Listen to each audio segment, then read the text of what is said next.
Welcome to మహా straight point. నేను శివరాం ప్రసాద్. ఈరోజు మన స్ట్రైట్ పాయింట్ తెలంగాణ అభివృద్ధి పదంలో దూసుకుపోతుందా? బీఆర్ఎస్ గవర్నమెంట్ నుంచి కాంగ్రెస్ గవర్నమెంట్కి మారింది తెలంగాణ. 2 సంవత్సరాలు అయింది. ఈ 2 సంవత్సరాల కాలంలో రేవంత్ రెడ్డి గారి నాయకత్వంలో ప్రభుత్వం పనిచేస్తుంది.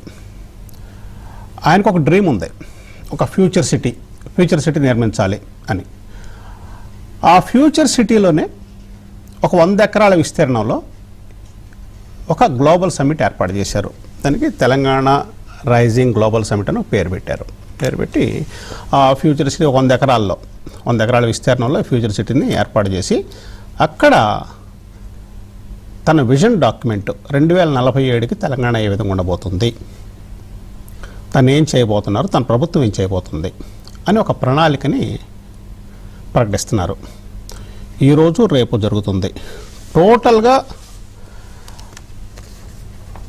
2000 మంది ప్రతినిధులు దేశ విదేశాల నుంచి హాజరయ్యారు. 44 దేశాల నుంచి 154 మంది ప్రతినిధులు హాజరయ్యారు ఈ సదస్సుకు. రాష్ట్రంలో పెట్టుబడుల అవకాశాలు, విజన్ 2047 డాక్యుమెంటు, ఫ్యూచర్ సిటీలో అసలు ఏ విధంగా తన అభివృద్ధి చేయబోతుంది, తెలంగాణని ఏ విధంగా ముందుకు తీసుకెళ్ళబోతుంది, తనకు ఆదర్శం ఎవరో, ఇవన్నీ రేవంత్ రెడ్డి గారు ప్రకటించి యాక్చువల్లీ ఇది ఒక విజన్ ప్రజెంటేషను. అంటే 1947లో మనకి స్వాతంత్రం వచ్చింది. 2047 అంటే 100 సంవత్సరాలకే ఏ విధంగా తెలంగాణ తను ముందుకు తీసుకెళ్ళబోతున్నారు, 2047లో ఏ విధంగా ఉండబోతుంది, టోటల్గా జీడిపిలో 10% తెలంగాణ నుంచి ఇవ్వాలన్నది ఆయన ఆశయం. 10% అంటే టోటల్గా ఒక 3 ట్రిలియన్ ఎకానమీ. అంటే అప్పటికి 2047కి 30 ట్రిలియన్ ఎకానమీ అవుద్ది మొత్తం భారతదేశం. దాంట్లో ఒక 10% తెలంగాణ నుంచే ఇవ్వటం జరుగుతుంది అని చెప్పుకొచ్చి తన ఆలోచన విధానాన్ని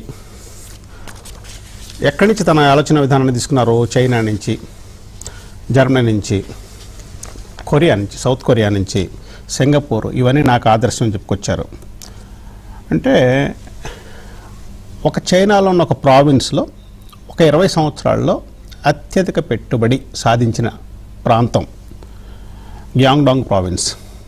దాన్ని ఆదర్శంగా తీసుకొని దీన్ని ముందుకు తీసుకెళ్తున్నాం అని చెప్పుకొచ్చారు. Clarity in thought, he has clarity ఉంది అసలు ఏం చేయబోతున్నారు అన్నది. దానికి తోడు ఇండస్ట్రీ పెద్దలందరినీ పిలిచి, దేశ విదేశాల నుంచి పిలిచి, నా విజన్ ఇది, నేను తెలంగాణని ఈ విధంగా మార్చబోతున్నాను, మీరందరూ సహకరించండి.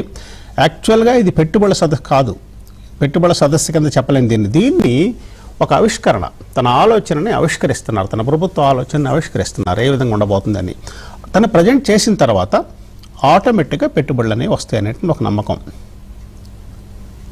సరే, హీరో నాగార్జున వచ్చారు, తను ఫిల్మ్ స్టూడియో పెడతా అన్నారు.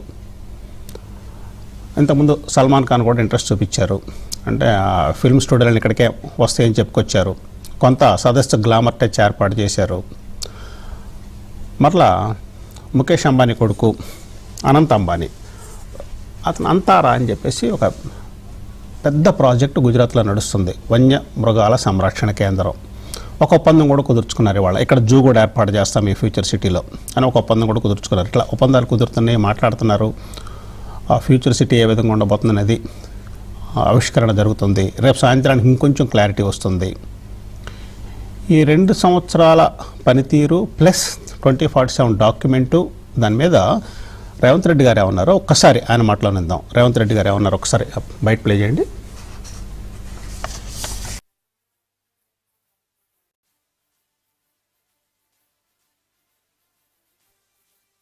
As we begin our global summit, we feel fortunate that leaders from all sectors have come here.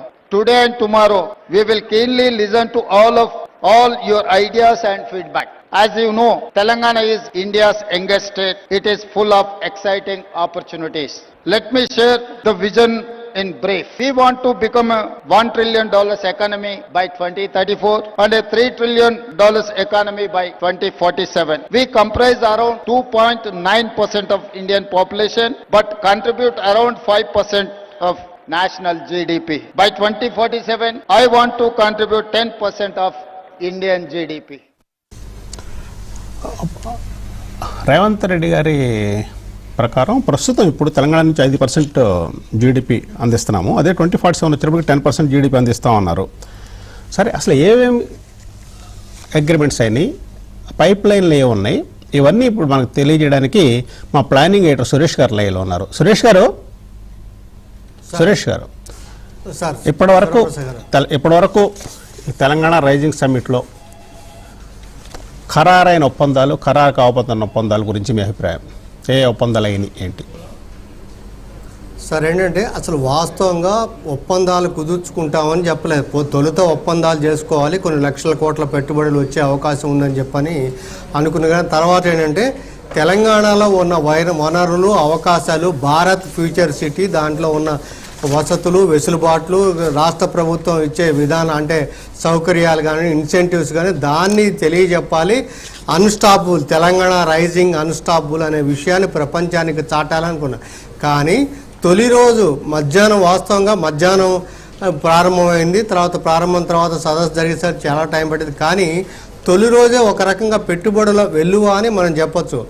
ఎవరైతే ట్రంప్ మీడియా టెక్నాలజీ గ్రూప్ ఉందో, ట్రంప్ మీడియా టెక్నాలజీ గ్రూప్ ఉంది, ఆ గ్రూప్కి సంబంధించిన అడ్వైజర్ ఎరిక్ గారు ఇవాళ అంటే ప్రారంభోపన్యాసం చేశారు.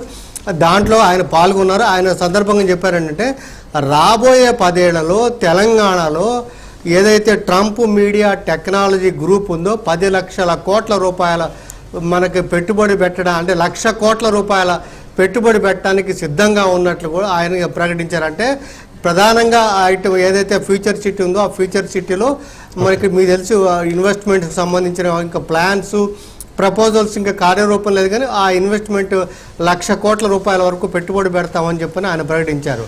ఇక అదేవిధంగా అదానీ గ్రూప్ మీకు తెలుసు ఆల్రెడీ ఏరోస్పేస్, హైదరాబాద్లో ఏరోస్పేస్కి అది అభివృద్ధి చేస్తున్నారు. దాదాపు 10,000 కోట్ల రూపాయలు ఇప్పటి వరకు కూడా పెట్టుబడి పెడుతున్నాము. దానికి అనుగుణంగా మీకు తెలుసు ఇప్పుడు గూగుల్ డేటా సెంటర్ విశాఖపట్నం ఎట్లా ఇది ఉందో, ఎట్లా ప్రపంచాన్ని ఎట్లా ఆకర్షించిందో, హైదరాబాద్లో 48 మెగావాట్ల సామర్థ్యంతో 25,000 కోట్ల పెట్టుబడితోటి ఒక మనకి అంటే ఆర్టిఫిషియల్ ఇంటెలిజెన్స్ ఏఐతో కూడిన ఒక డేటా సెంటర్ను ఏర్పాటు చేస్తామని చెప్పి కరణ్ అదానీ గారు మనకి ప్రారంభ సమావేశంలో ఆయన తెలియజేశారు. ఇంకా అపోలో గ్రూప్ మీకు తెలుసు వైద్య రంగంలో అపోలో గ్రూప్ చాలా ప్రాధాన్యత. దానికి సంబంధించిన అపోలో గ్రూపు ఇప్పుడు ఉన్న దాని విస్తరణ అనేది తెలంగాణలో అనేది కంటిన్యూగా అపోలో గ్రూప్ కొనసాగుతుంది. దానికి అనుగుణంగా కాకుండా అదనంగా ఇప్పుడు ఒక 1,700 కోట్ల రూపాయలతోటి ఈ హెల్త్ రంగంలో ఇంకా మేము విస్తరిస్తాము. అందులో కూడా ఏఐ టెక్నాలజీని ఉపయోగించుకొని ముందుకెళ్తామని చెప్పని శోభనా కామినేని గారు ఆవిడ ప్రకటించారు. అదేవిధంగా సిఐఐ మాది అంటే దినేష్ గారు, అదేవిధంగా ఇది ఎస్పీవి గ్రూప్ ఉంది, ఆ గ్రూపు సంబంధించి అంటే కొలాబరేషన్ డెవలప్మెంటు దీనికి సంబంధించి ఇంకొక కీలకమైన అంశం ఏంటంటే మీకు తెలుసు 2040 సంబంధించి విజన్ డాక్యుమెంట్ రేపు రిలీజ్ చేయబోతున్నారు.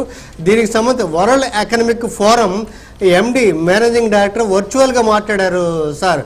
దాంట్లో ఆయన ఏం చెప్పారంటే వీళ్ళు రూపొందించిన విజన్ తెలంగాణ ఆర్థిక సామాజిక ప్రగతిని ప్రతిబింబించే ఉంది, ముందుకు తీసుకెళ్లే విధంగా ఉందండి. సో ఇవన్నీ ఒక ఎత్తు అయితే మీకు తెలుసు already Hyderabad Nehru zoological park ఉంది. దానికి అదనంగా వంతారా ఏదైతే అనంత్ అంబానీ గారు మీకు తెలుసు జామ్నగర్ గుజరాత్లోని జామ్నగర్లో 3,000 ఎకరాల విస్తరణలో దానికి ప్రధానమంత్రి నరేంద్ర మోడీ గారు ఏంటంటే గాయపడిన కానీ సంరక్షణ కానీ రీహాబిలిటేషన్, ఒక రకంగా అది రీహాబిలిటేషన్ సెంటర్లు ఏనుగులు కానీ ఇతరత్ర వన్యప్రాణులు అందరూ కూడా రీహాబిలిటేషన్ సెంటర్గా ఉంది. అయితే రేవంత్ రెడ్డి గారి సంకల్పం ఏంటంటే ఈ ఫ్యూచర్ సిటీలో కూడా ఒక నైట్ సఫారీని ఏర్పాటు చేయాలి, లేదంటే ఉన్నదానికి ఇప్పుడు సౌకర్యాలు విధిగా ఏర్పాటు చేయాలని చెప్పి పబ్లిక్ ప్రైవేట్ పార్ట్నర్షిప్లో దీనికి వెళ్ళాలని చెప్పని ఆయన ముందుకు వెళ్తున్న సందర్భంలో ఏదైతే వంతారా గ్రూప్ ఒక 3 రోజుల క్రితం వంతారా ప్రతినిధి ఒకరు ఇక్కడికి జూ పార్క్ వచ్చి జూ పార్క్లో సందర్శించారు. దానికి అనుగుణంగానే ఇప్పుడు రేవంత్ రెడ్డి గారి ఇనిషియేషన్కి అనుగుణంగా పీపీపీ మోడల్లో వంతారా ఇవాళ ఏదైతే అనంత్ అంబానీ గారు ఇక్కడ సమ్మిట్లో ఇప్పుడే ఒక ఎంఓయూ కూడా కుదిరింది ఆ జూ పార్క్ సంబంధించి. ఇదేంటంటే పబ్లిక్ ప్రైవేట్ పార్ట్నర్షిప్ 3 రోజుల క్రితం కూడా ఆయన సందర్శించిన విషయం. ఇది ప్రధానంగా ఏంటంటే ఫస్ట్ డే ఇదంతా కూడా విషయాలు తెలియజేయడం.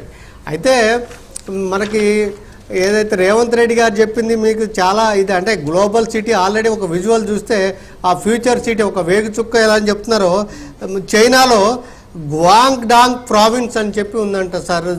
గ్వాంగ్డాంగ్ ప్రావిన్స్ అది 20 ఏళ్లలోనే పూర్తి అభివృద్ధి చెందింది. దానికి కూడా మధ్యలో ఒక రివర్ వెళ్తుంది, ఆ అటు ఇటుగా నగరం అనండి పట్టణం డెవలప్ అయింది. ఇక్కడ కూడా మనకి ఇప్పుడు అందుకని ఆ మూసీ రివర్ ఫ్రంట్ దానికి సంబంధించి కూడా రేపు దానికి సంబంధించి ఒప్పందం, దానికి సంబంధించి ఎవరు ముందుకు వస్తారనే దాని మీద రేపు జరిగే అవకాశం ఉంది సార్. రైట్ సురేష్ గారు, థ్యాంక్ యూ. ఇక ఈ డిబేట్లో పాల్గొంటుంది మానవతారాయ్ గారు, కాంగ్రెస్ జనరల్ సెక్రటరీ, జోడిమెట్ల బాలరాజు గారు, former state corporation chairman BRS నుంచి, తాడూరు శ్రీనివాస్ గారు బీజేపీ నుంచి. ఫస్ట్ మానవతారాయ్ గారి దగ్గరికి వెళ్ళబోయే ముందు ఈ సదస్సులో పాల్గొన్నటువంటి కిషన్ రెడ్డి గారు కూడా మాట్లాడారు, కేంద్ర మంత్రి కిషన్ రెడ్డి గారు. కిషన్ రెడ్డి గారు ఏమన్నారు ఒక్కసారి చూసిన తర్వాత డిబేట్కి వెళ్దాం. కిషన్ రెడ్డి గారు బయట please. Government of Telangana for having